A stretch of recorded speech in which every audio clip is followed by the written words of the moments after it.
সুন্দর ও শান্তিপূর্ণ সংসারের পিছনে লুকিয়ে থাকে কিছু গুরুত্বপূর্ণ কৌশল এবং লুকিয়ে থাকে হাজারো পরিশ্রমের গল্প। আসসালামু আলাইকুম everyone, welcome back to my channel. আমি মাখনিস লাইফস্টাইল ব্লগ চ্যানেল থেকে আরও একটি নতুন ব্লগ ভিডিওতে আপনাদের সবাইকে ওয়েলকাম করছি। দেশ ও দেশের বাহিরে যে যেখান থেকে আমার ভিডিওটি দেখা শুরু করেছেন, আই হোপ সবাই সুস্থ আছেন, নিরাপদে আছেন। আমরাও আলহামদুলিল্লাহ ভালো আছি। অনেক দিন পর আপনাদের মাঝে একটা ব্লগ ভিডিও নিয়ে হাজির হয়েছি। তো লম্বা একটা সময় ধরে আপনাদের ঘরের কাজকর্ম কোনো কিছুই আপনাদের সাথে শেয়ার করতে পারি নাই। ঈদের পরে একটা ঈদ ব্লগ শেয়ার করেছিলাম, তারপরে দুইটা ননদের বিয়ার ব্লগ শেয়ার করেছিলাম। আপনারা সবাই অনেক বেশি আমার ব্লগ দুইটা পছন্দ করেছেন, আমার ননদের বিয়ার ব্লগ দুইটা। তো যাই হোক, আপনারা অনেক সুন্দর সুন্দর কমেন্ট করেছেন, আপনাদেরকে অনেক অনেক ধন্যবাদ, অনেক অনেক ভালোবাসা। তো অনেক দিন পর একটা ব্লগ ভিডিও নিয়ে হাজির হয়েছি, আশা করছি আপনাদের থেকে ভালো লাগবে। আজকের ব্লগটি স্টার্ট করেছি সকালের নাস্তা কমপ্লিট করার পর। তো নাস্তা খেয়ে নিয়েছি, সবাই খেয়ে নিয়েছে। তারপর একটু চান্স পেয়েছিলাম যে আজকে বাসায় কেউ নেই। আমি সব সময় চান্স খুঁজে থাকি যে বাসায় কোন দিন কে থাকে না, আর সেই সাথে আমার মেয়েকে কে কোন দিন কোন দিকে নিয়ে যায়, সেই চান্সটা খুঁজেই তো আমি যেই দিনই আর কি চান্স পাই যে বাসায় কেউ নেই, ওই দিনই আমার শ্বশুর শাশুড়ির রুম সুন্দর করে ক্লিন করে দেই।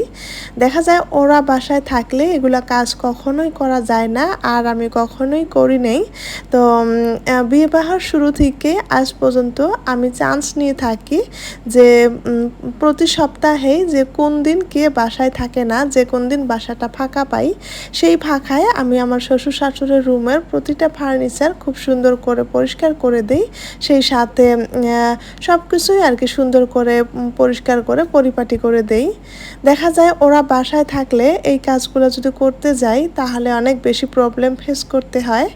আর আমি হয়তো আগে প্রথমে 2-1 দিন বুঝি নাই, যদি কখনো করতে ধরতাম তো সবাই বলতো যে এগুলা করার কি দরকার বা এগুলা কাজ করে কি হবে। তো বিভিন্ন ধরনের বিভিন্ন কথা, করলেও মানে প্রবলেম, না করলেও প্রবলেম, এই একটা পরিস্থিতি। কিন্তু আমি কোনো মতেই কোনো জিনিস মানে লেত্রা হয়ে থাকা পছন্দ করি না। তো আমার মতে আমি এখন কাজগুলো করা শিখে গিয়েছি।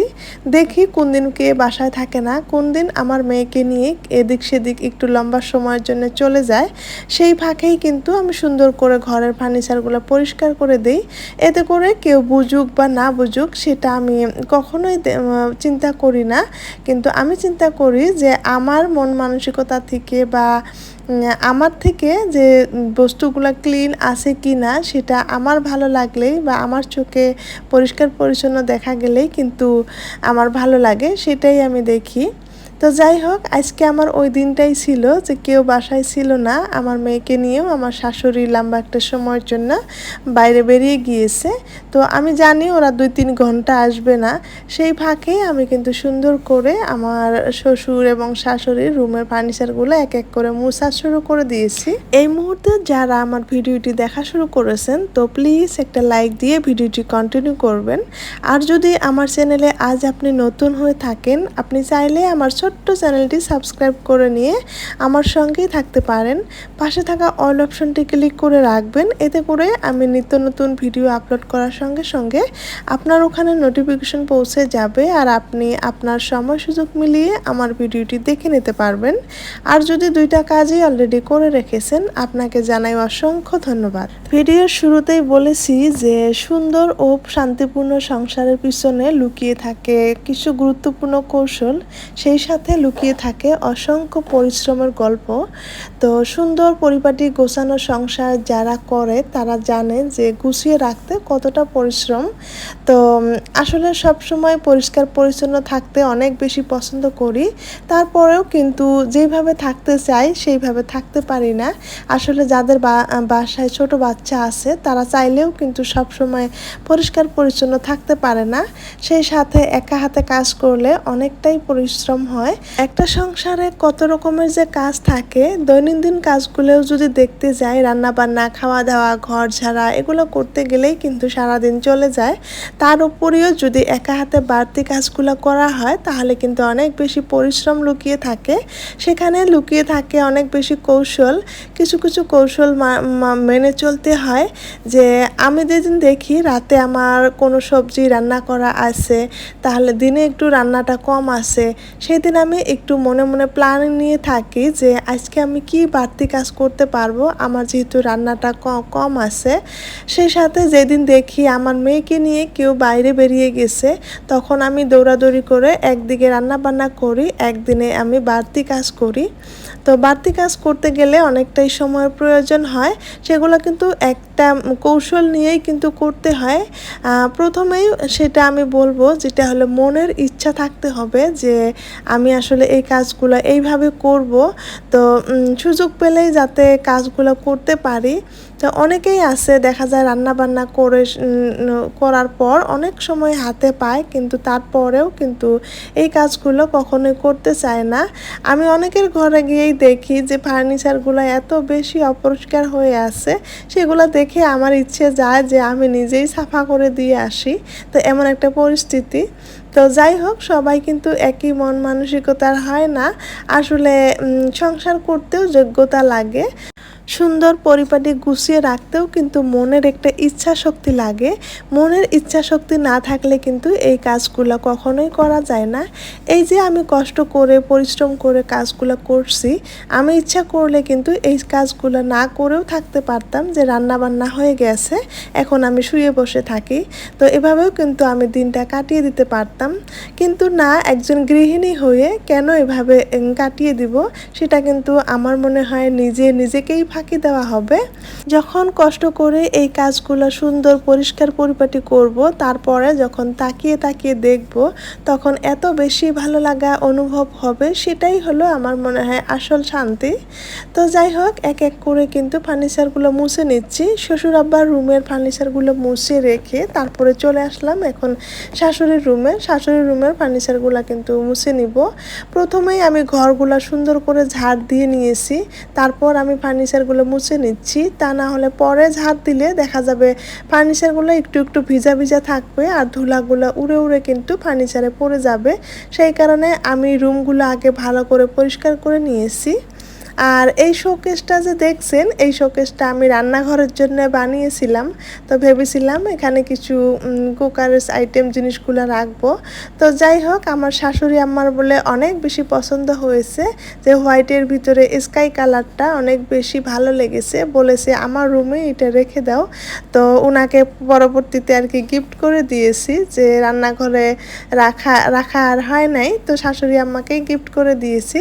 তো যাই হোক, পছন্দ হয়েছে যদি, সেটা তো দিতেই হবে। তো রান্নাঘরে কিন্তু আমি এদিক সেদিক করে চালিয়ে দিচ্ছি। প্রতি সপ্তাহে আমি একদিন করে এভাবে শ্বশুর আব্বার, শাশুড়ি আম্মার রুমের ফার্নিচারগুলো সুন্দর করে পরিষ্কার করে দেই।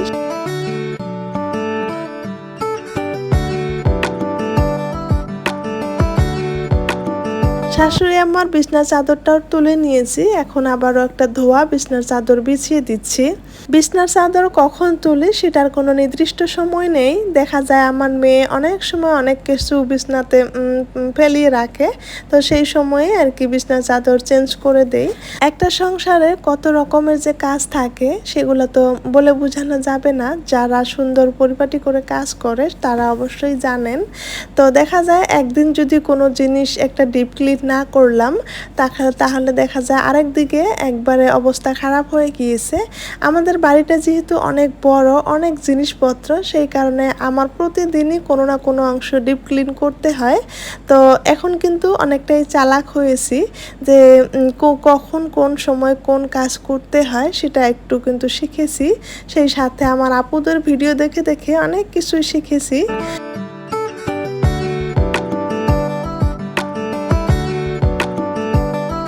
তো ঘরের কাজকর্মগুলো শেষ করে এদিকে আরেকটা ফ্রিজে হাত দিয়েছি।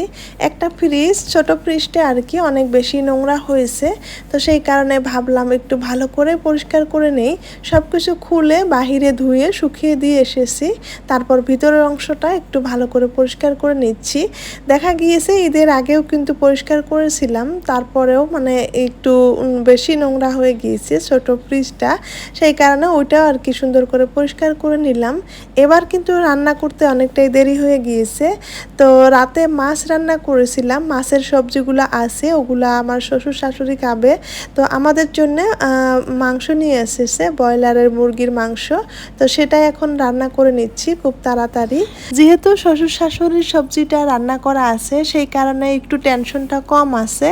তো এদিকে আমি মাংসটা রান্না করে নিচ্ছি আর ভাজি করে নিব। তো আজকে আর কি খুব ঝটপটি রান্না করে নিচ্ছি। তো অনেক কাজ করেছি, তো এখন মোটামুটি 1টা বেজে গিয়েছে। তো শ্বশুর আব্বা নামাজ পড়ে এসেই কিন্তু ভাত খাবে।